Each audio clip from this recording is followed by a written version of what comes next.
بسم اللہ الرحمن الرحیم۔ السلام علیکم۔ سردی سے بچنے کے 11 طریقے۔ اپنے کانوں کی حفاظت اور ان کو گرم رکھنے کے لیے مناسب بندوبست کیجیے۔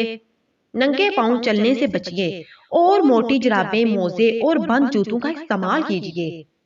سردی سے بچنے کے لیے ہفتے میں کم از کم 2 بار ابلا ہوا انڈا استعمال کیجیے۔ موسمی پھلوں یعنی کہ موسمی سیب، کیلا اور تازہ سبزیوں کا استعمال کیجیے۔ سردی کے موسم میں پانی اور پھلوں کے جوس کا زیادہ استعمال فائدہ مند ہے۔ سردی کے موسم میں ٹھنڈے اور خشک موسم کی وجہ سے پاؤں کی ایڑیاں اور ہونٹ خشک ہو کر پھٹ جاتے ہیں۔